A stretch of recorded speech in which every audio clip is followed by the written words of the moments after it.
Now, July Revolution of 1830. This is the main topic. July Revolution of 1830 is also known as First Revolution of France after or during the conservative regime, or simply you can say that in 19th century. मतलब जुलाई revolution of 1830 को France की पहली revolution, 19th century की पहली revolution भी कहा जाता है. As we know that once the Treaty of Vienna was signed, and it is one of the most important provision is Bourbon dynasty was installed once again in France. But when the revolution came brought down by the liberal nationalist, जैसा कि हम लोग पहले ही पढ़ चुके हैं कि treaty of Vienna के अंतर्गत में, फ्रांस के अंतर्गत में क्या हुआ कि बारबॉन डायनेस्टी को पुनः जो है सत्ता में लाया गया, जिसे पहले फ्रेंच रिवॉल्यूशन के दौरान बारबॉन डायनेस्टी की सत्ता समाप्त कर दी गई थी. ठीक 1815 ईस्वी में पुनः जो है फ्रांस की सत्ता पे बारबॉन किंग्स को इंस्टॉल किया गया था. लेकिन 1830 के जुलाई रिवॉल्यूशन के वजह से फिर से एक बार बड़ा बदलाव लाया गया. 1815 के बाद फ्रांस की सत्ता पर बैठी बारबॉन किंग्स, बारबॉन डायनेस्टी का राजा. जुलाई रिवॉल्यूशन के बाद एक बार फिर से फ्रांस में कॉन्स्टिट्यूशनल मोनार्की को इंस्टॉल किया गया और बारबॉन किंग्स को ओवरथ्रोन कर दिया गया, उसकी सत्ता से उसे बाहर कर दिया गया. और बाहर करने के बाद जब कॉन्स्टिट्यूशनल मोनार्की को रीइंस्टॉल्ड किया गया है 1830 में, चूंकि पहले भी फ्रेंच रिवॉल्यूशन के बाद कॉन्स्टिट्यूशनल मोनार्की को इंस्टॉल किया जा चुका था, इसलिए मैंने यहाँ पे रीइंस्टॉल की बात किया. और इस बार कॉन्स्टिट्यूशनल मोनार्की के अंतर्गत में हेड ऑफ द कंट्री के रूप में लुइस फिलिप को रखा गया था.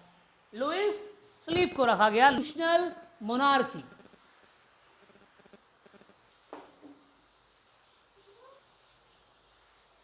नो, तो as I have already said that कि 1830 के रेवोल्यूशन के बाद फ्रांस में कॉन्स्टिट्यूशनल मोनार्की इंस्टॉल किया गया और कॉन्स्टिट्यूशनल मोनार्की के अंतर्गत में लुइस फिलिप को head of the country, head of the France के रूप में घोषणा कर दिया गया. This has sparked the revolution in Brussels. France में ये घटना होने के बाद अब जो है ब्रुसेल्स भी अपने यहाँ अपनी आज़ादी के लिए जो है आंदोलन लाना शुरू कर दिया. और वो किसके खिलाफ आंदोलन लाने के प्रयास किया? Kingdom of Netherland. चूंकि ब्रुसेल इस वक्त नीदरलैंड, किंगडम ऑफ नीदरलैंड का हिस्सा था, तो ब्रुसेल अपने आप को यूनाइटेड किंगडम ऑफ नीदरलैंड से अलग करने के लिए विद्रोह करना शुरू कर दिया था, क्रांति लाना शुरू कर चुका था. इसी समय ड्यूक मैटरनिच, जो कि ऑस्ट्रिया का चांसलर था, उसने कहा when the France sneezes rest of the Europe catches cold. मैटरनिच ने कहा जब कभी भी फ्रांस छींकता भी है तो पूरे यूरोप को सर्दी लग जाती है. यहां कहने का मतलब बड़ा साफ है. मैटरनिच कहना चाहता है कि किसी भी प्रकार की बदलाव की आवाज जब फ्रांस में लाई जाती थी तो इसका पूरा प्रभाव पूरे यूरोप पे पड़ता था.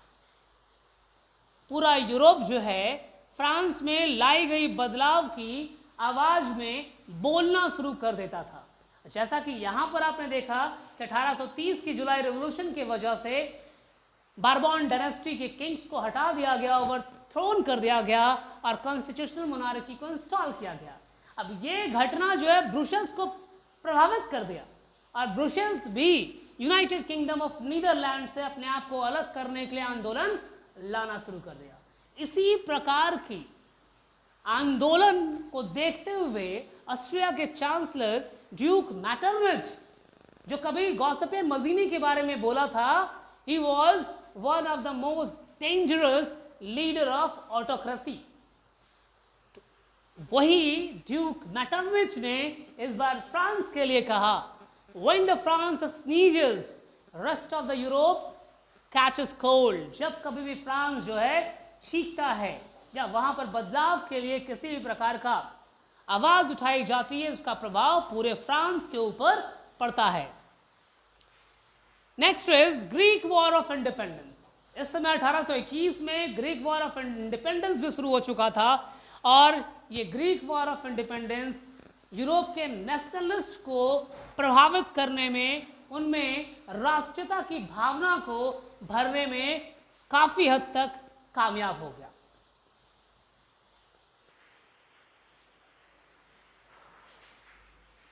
ग्रीस, इसके पहले भी मैंने चर्चा किया था ग्रीक वॉर ऑफ इंडिपेंडेंस। अब 1830 के बाद 1821 ईस्वी में Greek war of independence start हुआ, और उसके पहले जो है ग्रीस जो है वो ऑटोमन एम्पायर के अंतर्गत में था, और यहाँ मैंने बाय मिस्टेक लिखा हुआ है 1815, जो कि सिर्फ 15वीं सेंचुरी होगा। यानी ग्रीस जो है ऑटोमन एम्पायर के अंतर्गत में 15वीं शताब्दी से, यानी 300 साल पहले से ही ग्रीक के ऊपर ऑटोमन एम्पायर का कब्जा था।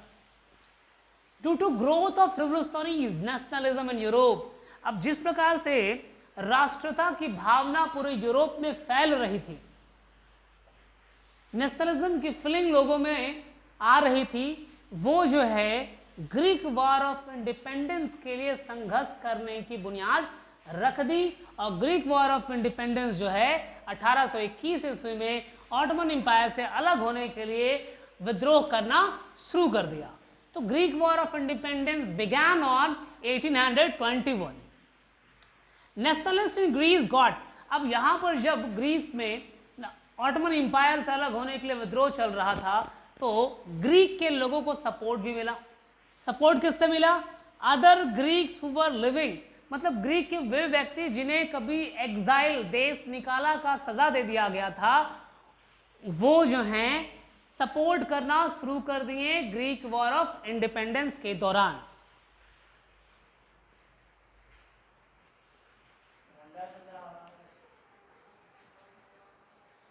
मैंने पहले कहा कि जब ग्रीक वॉर ऑफ इंडिपेंडेंस शुरू हुआ तो ग्रीक वॉर ऑफ इंडिपेंडेंस में ग्रीक के लोगों को सपोर्ट मिला। पहला सपोर्ट उन लोगों से मिला जो ग्रीक के वासी थे, परंतु किसी वजह से उन्हें देश निकाला, एग्जाइल की सजा सुना दिया गया था। दूसरा जो है, यूरोप के, वेस्टर्न यूरोप के बहुत सारे कंट्रीज ने भी ग्रीक वॉर में सपोर्ट करने का निर्णय लिया, क्योंकि ग्रीक कल्चर से वेस्टर्न यूरोप के लोगों को बहुत ही सहानुभूति थी, बहुत ही सिंपैथी थी, क्योंकि उनका मानना था कि यूरोपियन कल्चर का जो इवोल्यूशन हुआ है वो ग्रीक कल्चर के वजह से हुआ है। इसी वजह से वेस्ट यूरोपियंस लोगों ने ग्रीक वॉर ऑफ इंडिपेंडेंस के संघर्ष में अपना सहयोग और सपोर्ट करने का निर्णय लिया। पोएट्स एंड आर्टिस्ट लाउडेड, उस समय के जो कवि थे, उस समय के जो आर्टिस्ट थे, उन्होंने बहुत लाउडेड, कहने का मतलब हो गया घोषणा किया, उन्होंने अपनी कविताओं में प्रमुख रूप से ग्रीक सिविलाइजेशन की बड़ाइयों को लिखा है, उनकी सौंदर्यों का वर्णन किया है, उसके ऐश्वर्य का वर्णन किया है, और यहाँ तक कहा गया है कि ग्रीस प्राचीनतम समय में एक इंडिपेंडेंट नेशन था और उसे स्वतंत्र होने का पूरा अधिकार है। तो उस समय जब ग्रीक वॉर ऑफ इंडिपेंडेंस चल रहा था, और ग्रीक वॉर ऑफ इंडिपेंडेंस के दौरान जो पोएट उस समय के थे और जो आर्टिस्ट उस समय के थे, इवन उन लोगों ने भी इस बात को पे जोर दिया कि यूरोपियन कल्चर जो है बहुत हद तक ग्रीक कल्चर से इंस्पायर्ड है, और ग्रीक कल्चर जो है अपने इतिहास में कभी इंडिपेंडेंट रहा है, तो हमें ग्रीक इंडिपेंडेंस के लिए सपोर्ट करना चाहिए, ताकि वहाँ से ग्रीक जो है मुस्लिम एम्पायर से बाहर निकल जाए। उसी प्रकार के पोएट में एक पोएट का नाम आता है लॉर्ड बायरन, जो कि एक इंग्लिश पोएट थे। He was the English poet, England से बिलोंग करते थे। इन्होंने वहाँ फंड रेज किया और फंड रेज करने के बाद ग्रीक वॉर ऑफ इंडिपेंडेंस में वो फंड को यूज़ किया। बाद में लॉर्ड बायरन भी जो है ग्रीक वॉर ऑफ इंडिपेंडेंस के स्ट्रगल में क्या किए, सहयोग देना शुरू कर दिया, फाइट करना शुरू कर दिया। और इसी दौरान 1824 ईस्वी को लॉर्ड बायरन जो हैं फीवर हो जाने के वजह से उनकी मृत्यु हो गई।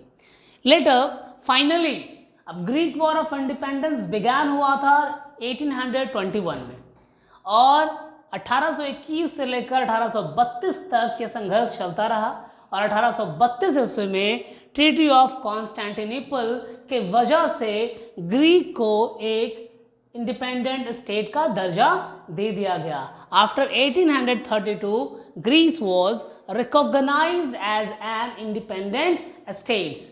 यहाँ पे ध्यान रखिएगा, ऑब्जेक्टिव क्वेश्चन में इस प्रकार से पूछे जाते हैं कि Greek war of independence began in 1821. Greek got independence after which treaty? The Treaty of Constantinople of 1832.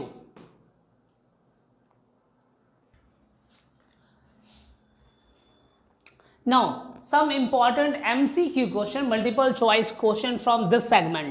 The very first one is July Revolution took place, Revolution of 1830 took place in, पहला option France, B London, C Waterloo, D.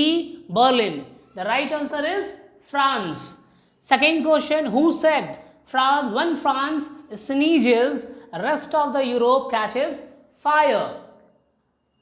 Duke Metternich. Duke Metternich, कभी कभी ये सवाल ऐसे ही पूछे जाते हैं, who was Duke Metternich? Duke Metternich was an Austrian chancellor. Third question है, Greek War of Independence began in option A 1820, option B 1822, option C 1821, option D none. The right answer is 1821. The fourth question, Greek got independence in dash or Treaty of Constantinople shine in dash.